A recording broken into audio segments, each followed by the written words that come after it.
నమస్తే సార్. నమస్తే. ఈ ప్రాసెస్డ్ ఫుడ్ తినడం వల్ల కూడా క్యాన్సర్ కేసులు ఎక్కువైపోతున్నాయి. ఆల్రెడీ ప్రూవన్ కదా. ఇప్పుడు పెద్ద పెద్ద డాక్టర్లు, ఈ ఊర్లో ఉండే డాక్టర్లు కూడా చెప్తా ఉంటారు. ఇప్పుడు అంత గట్ మైక్రోబియము, పొట్టల మైక్రోబియం బాగుండాలా, కడుపు చల్లగా ఉంటే బ్రెయిన్ బ్యారియర్ అని ఉంటుంది.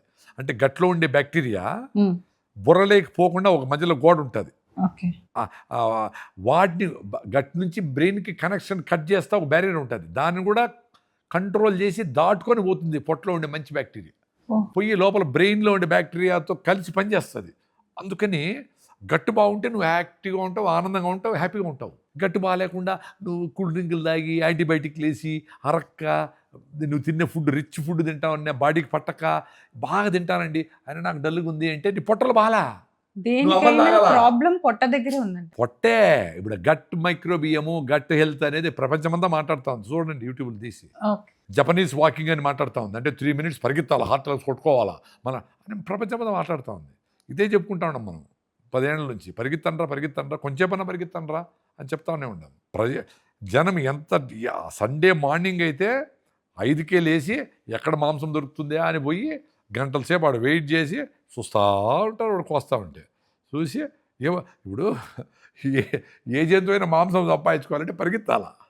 పరిగెత్తి పట్టుకుంటుంది, తింటుంది. అది దానికి ఎలిజిబిలిటీ ఉంది. మనం ఇక పనే చేయడంలే. ఆదివారం ఇంత బిర్యానీలు చేసుకొని సెల్ స్విచ్ ఆఫ్ చేసి చెమట పట్టేసి అది తిన్నాక ఊపిరాడక బేవని తేలిపి పెప్సీలు తాగి ఇట్ట దొర్లి కోడిని మింగేసిన పాములాగా పొట్టనొప్పి పట్టుకొని ఏమే కొంచెం వేడి నీళ్ళు పెట్టి అంటే ఆమె దొరుకుతూ ఉంటుంది కింద. వీడు కిలో తింటే ఆమె 1 కిలో తింటుంది కదా. మరి ఎట్లా? ఫుడ్ తింటే ఎనర్జీ రావాలి కదా. ఎనర్జీ పోతే నేను వెజిటేరియన్ కాబట్టి అట్లా మాట్లాడతా. Pure vegetarian. నేను 35 ఏళ్ళ నుంచి వెజిటేరియనే. అంటే జీవహింస వద్దు అది అని నిలిపేశాను నేను. మా అమ్మ వెజిటేరియన్, అట్లా మా సిస్టర్స్ మేము ఎవరు తినం, మేము నలుగురు తినం, మేము 4 పిల్లలు ఎవరు తినము. నా హిమోగ్లోబిన్ 17 ఉంది.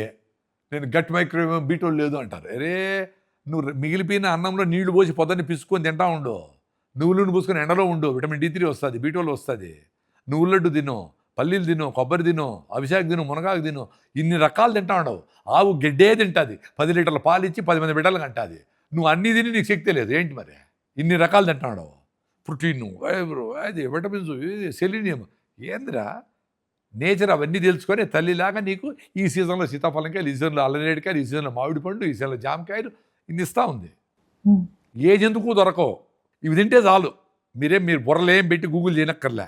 సీజన్లో వచ్చిన ఫ్రూట్స్, సీజన్లో వచ్చిన వెజిటబుల్స్, వీలైనంత వరకు మందులు కొట్టకుండా ఉండేటివి, వర్ష ఆధారితంగా పండిండేటివి, వర్షంతో పండిండేటివి రిచ్. రాయలసీమలో వర్షం కోసం వెయిట్ చేస్తా అది పడతానే మొలకెత్తుందే.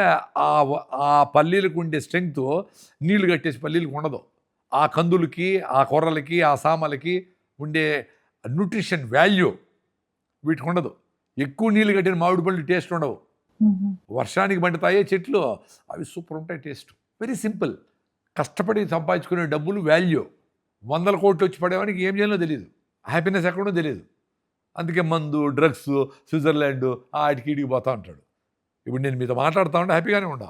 స్విట్జర్లాండ్కి పోతేనే హ్యాపీనెస్, హిమాలయాలకు ఎక్కితేనే హ్యాపీనెస్ ఏం లేదు. ఎక్కండి స్విట్జర్లాండ్ పోండి, కానీ అక్కడే కాదు.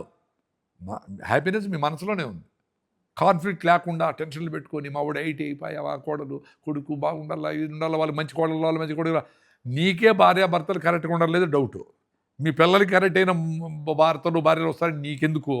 వాళ్ళు విద్యా బుద్ధులు చెప్పించి నిజాయితీగా ఉండండిరా, ఒకరికి హెల్ప్ చేయండి, ప్రపంచమందరితో సంబంధాలు పెట్టుకోండి, ఎవరిని కోప్పడద్దు అని చెప్పేవరకే నీ బాధ్యత. తర్వాత వాళ్ళ కుటుంబాల్లో వాళ్ళు ఎట్లుండారు, ఏమి ఇడ్లీలు తిన్నాడా, మీ ఆయన నీతో మాట్లాడుతున్నాడా, వచ్చినాడా, పోయినాడా, షూ వేసుకున్నాడా, నీకెందుకు? నీ పాటి నువ్వు నీ ముసలోళ్ళు అయినారు, పోయి బాగా కేబీఆర్లో తిరగండి, మీ అక్క చెల్లెళ్ళ దగ్గరికి పోండి, ఆడ పోండి, తీర్థయాత్రలు పోండి, డబ్బులు పెట్టుకొని పోండి.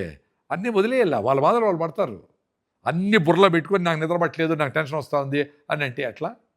బుర్రలో పెట్టుకునేది నువ్వే, తీయాల్సింది కూడా నువ్వే. నీ వల్లైన పని నువ్వు చేసుకుంటా చిన్న చిన్న ఆనందాలు పొందుతూ ఉంటే ఈ పెద్ద వాటి కోసం ఏదో చేంజ్ చేసేలా ప్రపంచాన్ని అనేది పక్కన పెడతావు. నువ్వు హ్యాపీగా ఉండాలేమో దాని గురించి మాట్లాడు. ఎదుటి వారి నుంచి ఎక్స్పెక్టేషన్స్ అనేవి కూడా అదే పెద్ద డేంజరు. ఎదుటి వాళ్ళు మార్చాలనుకునేదే. ఎందుకు చెప్తుందంటే నీ మైండ్ నిన్ను మారేదానికి స్కోప్ ఇది. అది నిన్ను పొద్దున లేచి రన్నింగ్ చేయమంటుంది, యోగా చేయమంటుంది కదా, నువ్వు చేయవు, నువ్వు సోమేరి. అదే ఎదుటి మీద తప్పులు పట్టడము, వాడు ఇట్లుంటాడు అట్లుంటాడు చూడు, అది భలే ఇష్టపడతావు అనమాట. అందుకని దాని మీదనే ఉంటావు ఎప్పుడు. నీ మీద నువ్వు బ్యూటిఫుల్గా ఉంటుంది. నేను రన్నింగ్ చేయటప్పుడు అనుకుంటా ఉంటా 6 కిలోమీటర్లు అనుకుంటా, జనరల్గా 5-6 పరిగెత్తాను నేను నాన్ స్టాప్గా. అబ్బా ఈరోజు కొంచెం కాలు నొప్పి వచ్చిందే అంట. కాలు నొప్పి వచ్చిందా, ఓకే నిజంగానే వచ్చేటట్టు కొంచెము, దాన్ని మళ్ళీ చెప్పినావు కదా, ఎందుకు చెప్పినావు? కొంచెం పైన ఎండార్ఫిన్స్ రిలీజ్ అవుతాయి, అప్పుడు కాలు నొప్పి తగ్గిపోతుంది, హ్యాపీ హార్మోన్, చిన్న చిన్న మాస్క్ అయిపోతాయి అవి. దాని తర్వాత ఎట్లా కాలు పెడితే నాకు నొప్పి లేకుండా ఉంటుందో అట్లా కాలు పెట్టి పరిగెత్తా. తర్వాత నా 5 అయితేనే ఇంక జాలేని నన్ను కరప్ట్ చేస్తుంది అది. నువ్వు నన్ను కరప్ట్ చేస్తాడు కాబట్టి 7 పరిగెత్తా అని చెప్పి ఇంకొక కిలోమీటర్ ఎక్కువ పరిగెత్తా. అట్లా చేయాలా? అదే పెద్ద గేము. నీతో నువ్వు ఆడేది సూపర్ గేము. భార్య భర్త తిట్టుకునేది కొట్టుకునేది అన్నీ నథింగ్ నీ ముందర. ఎందుకంటే నీ మైండ్ నీతో కాన్తో గేమ్స్ ఆడొద్దు అంటారు చూడు బ్రహ్మానందం గారు. అట్లా నీ మైండ్ నీతో గేమ్స్ ఆడుతూనే ఉంటుంది. అది అబ్జర్వ్ చేసుకునేదే నిన్ను నువ్వు తెలుసుకో అనే రమణ తత్వం అదే. అర్థమైందా? బ్యూటిఫుల్గా ఉంటుంది, తెలుసుకుంటానే ఉంటావు. నీతో ఫ్రెండ్షిప్ చేస్తుంది, మళ్ళీ నేను దొక్కుతూ ఉంటుంది. అర్థమైపోయినట్లేం కాదు, నీకు అన్నీ చెప్తా తినద్దంటుంది. మేము కూడా పొద్దున్నే రాగిముద్ద తినేసి అబ్బా థ్యాంక్స్ అబ్బా ఇది మంచిగా తినేసాను, ఇంట్లో బాగా ఇష్టమైన ఫుడ్ పెట్టుకొని బాగా తినింటాము. సాయంత్రం తినకూడదు ఈ పొద్దు చాలు, ఒకసారి భోజనం మంచిది అని అనుకుంటానే ఉంటాను నేను కూడా. సాయంత్రం పెట్టేప్పటికి మళ్ళీ నా భార్య జొన్న రోటి పచ్చడి తెస్తుంది ఫినిష్డ్. 2 పూటలకు వచ్చిన మా ఇంట్లో అందరూ 3 పూటలు 2 పూటలకు, ఒక పూట వచ్చి సాయంత్రం బొప్పాయో జామకాయలు తింటే సూపర్. ఇంకా చూద్దాం ఎక్కడి వరకు మనం అర్థం చేసుకుంటే దీని నుంచి బయటపడతాం. Thank you sir. Thank you. నమస్తే.